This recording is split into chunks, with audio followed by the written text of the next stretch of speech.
Hi, இன்றைக்கி என்னக்கா நம்ம காசி குக்கிங்கில் என்ன பார்க்க போகிறோம் அப்படின்னு சொன்னால் சிம்பிள் டேஸ்டி உருளைக்கிழங்கு குருமா தான் பார்க்க போகிறோம். கண்டிப்பாக ட்ரை பண்ணி பாருங்கள், சூப்பராக இருக்கும். இப்போ அதுக்கு நம்ம எண்ணெய் வச்சுக்கலாம். எண்ணெய் வச்சு கடுகு போட்டுட்டு வெங்காயம் போட்டு நல்லா வதக்கிக்கலாம்.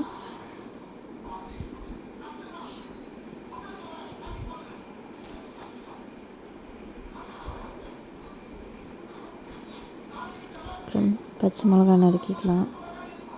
எங்கள் வீட்டில் காரம் கம்மியாக தான் சாப்பிடுவாங்க, அதனால் நான் 2 மட்டும்தான் நறுக்கிக்கிறேன். ஏன்னா கொஞ்சமாக தான் வைக்க போகிறேன், அதனால் 2 நல்லா நீல வாக்கில் கட் பண்ணி போட்டுக்கோங்க. ஏன் நீல வாக்குன்னு சொல்கிறேன்னா, நீங்கள் ரவுண்டாக போட்டிங்கன்னா அது வணங்காத மாதிரி அப்படியே பச்சையாகவே இருக்க மாதிரி இருக்கும். இப்படி போட்டிங்கன்னா நல்லா வெங்காயத்தோட வெங்காயமாக உங்களுக்கு நீளமாக இதாயிரும். அதனால தான் அப்படி போட சொல்கிறேன். வணங்கட்டும்.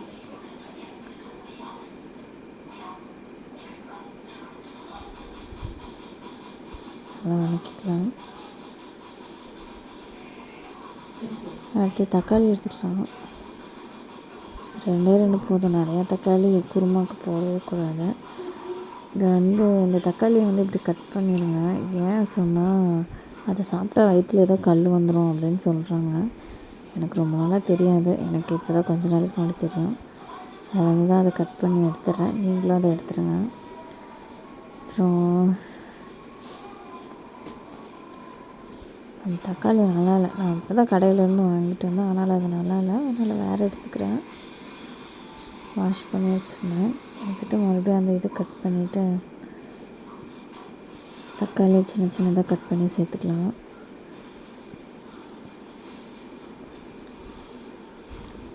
வெங்காயம் ஒரு கண்ணாடி பதம் வந்தால் போதும். பாருங்கள், இந்த அளவுக்கு இருந்தால் போதும். இப்போ எடுத்து அதை போட்டுக்கலாம், தக்காளி போட்டுக்கலாம்.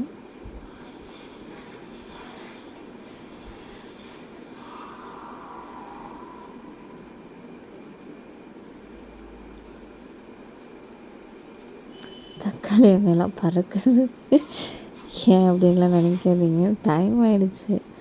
இந்த வீடியோ எடுக்கிறதுக்குள்ளே பயங்கர ஒரு 10 தடவையாவது கட் பண்ணி எடுத்துகிட்டு போய் எல்லாம் என்னது டெக்னாலஜி கோளாறு அப்படி ஆகிப்போச்சு. அதனால தான் எல்லாம் பறக்குது. ஏன்னா எங்கள் வீட்டில் ஒரு 7 மணிக்கே பசிக்குதும்பாங்க. சாப்பாடு இவ்வளோ நேரம் என்ன பண்ணேன், அதுக்கு அந்த வீடியோலாம் எடுக்காது அப்படி இப்படின்னு சொல்கிறேன் அப்படிம்பாங்க. தக்காளி போட்டதுக்கப்புறம் மஞ்சத்தூள் உப்பு போட்டு நல்லா வணங்க விடுங்க. கொஞ்சம் ரொம்ப சிம் வேண்டாம், லைட் சிம்மில் வச்சிங்க அப்படின்னு சொன்னால் நல்லா வணங்கிடும். இன்னும் கொஞ்சம் வணங்கட்டும்.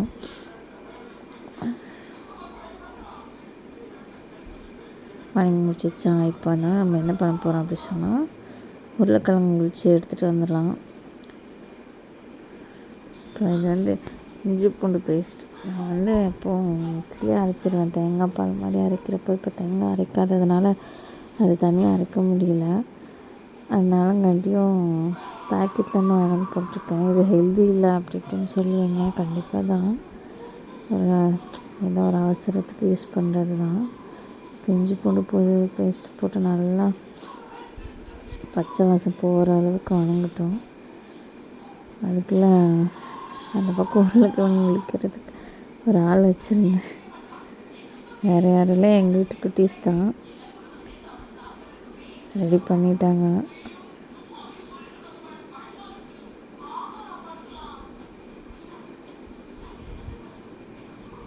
அதுங்க ரெடி பண்ணிட்டாங்க. இதை நம்ம போட்டுக்கலாம்.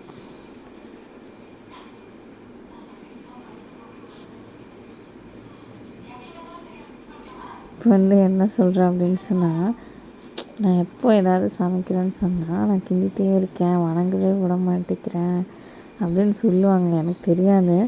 இப்போ என்னமோ நான் பார்க்குறப்ப சும்மா அதை வேகவே விடாமல் கிண்டிகிட்டே இருக்க மாதிரி இருந்துச்சு. அதை தான் நான் சொல்லிகிட்டு இருந்தேன்.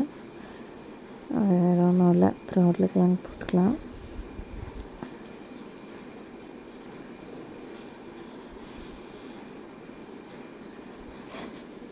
இப்போ என்ன சொல்கிறேன்னு எனக்கே தெரியலங்க, மறந்துருச்சு. உருளைக்கிழங்கு போட்டு நல்லா வச்சுக்கலாம். இனிமேல் டெக்னாலஜி கோளாறு இல்லாமல் எல்லாம் வீடியோ ரெக்கார்ட் பண்ணி போட்டுடலாம், சரிங்களா? இப்போ எனக்கே சிரிப்பு தாங்க முடியல.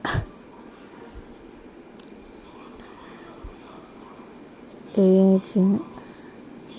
இப்போ வந்து கடல மாவு கொஞ்சம் புதுசான கடல மாவு, ஃப்ரெஷ்ஷான கடல மாவு எடுத்துக்காங்க. அப்படி இல்லை கடல மாவு எங்ககிட்ட இல்லைன்னு சொன்னால் பொட்டுக்கடலையை மிக்சியில் நல்லா நைஸாக அரைச்சி ஜலிச்சு அதை கரைச்சி இதில் ஊற்றுனீங்க அப்படி சொன்னிங்கன்னா ரொம்ப டேஸ்ட் கொடுக்கும். இந்த கடல மாவை விட பொட்டுக்கடலை அரைச்சி நம்ம ஜலிச்சு அதை கரைச்சி ஊற்றுறப்போ டேஸ்ட் அல்டிமேட்டாக இருக்கும். அப்புறம் இன்னும் என்னென்னா ரொம்ப கெட்டித்தன்மை தான் நல்லா கொடுக்கும். இந்த கடையிலலாம் கையேந்தி பவுண்டெல்லாம் அதிகபட்சம் அந்த மாதிரி தான் பண்ணுவாங்க. நீங்கள் வந்து இது வேணால் பண்ணிக்கலாம். இப்போ நான் வந்து என்ன பண்ணுறேன்னா கடல மாவு தான் கரைச்சிட்டு வந்து நான் வந்து ஊற்றுறேன். ஒரு 4 ஸ்பூன் கடல மாவு தான் கரைச்சி ஊற்றியாச்சு. இதில் வந்து 2 சொம்பு தண்ணி அளவுக்கு நம்ம ஆட் பண்ணிக்கலாம். உருளைக்கிழங்குலாம் நல்லா மிக்ஸ் பண்ணிக்கலாம். அதுக்கப்புறம் பார்த்துட்டு இன்னும் தண்ணி வேணும் அப்படின்னு சொன்னால் நம்ம ஆட் பண்ணிக்கலாம். உங்களுக்கு எவ்வளோ திக்னஸ் வேணுமோ அவ்வளோ திக்னஸ்க்கு தகுந்த மாதிரி கடல மாவோ இல்லை பொட்டுக்கடலையோ நீங்கள் அரைச்சி சேர்த்துக்கலாம்.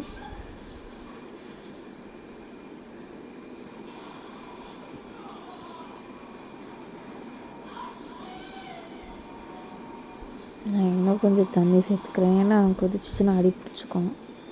கடல மாவு கெட்டித்தன்மை தரும் இல்லையா, அதனால்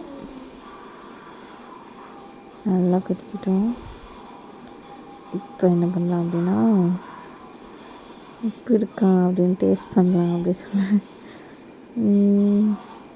உப்பு கொஞ்சம் கம்மியாக தான் இருக்குங்க, கொஞ்சம் போட்டுக்கலாம்.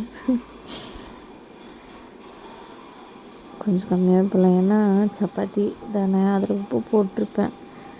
அது ஆல்ரெடி உப்பு இருக்கும். இதில் உப்பு நிறையா போட்டு அதுலேயும் உப்பு நிறையா போட்டோம் அப்படின்னு சொன்னால் கஷ்டம். அவ்வளோதான். பாருங்கள், இப்போ நல்லா கொதிச்சதுக்கப்புறம் கொத்தமல்லி தூள் இலை போட்டு தூண்டேன். இலை போட்டு காட்டுறேன் எப்படி இருக்கு பாருங்கள்.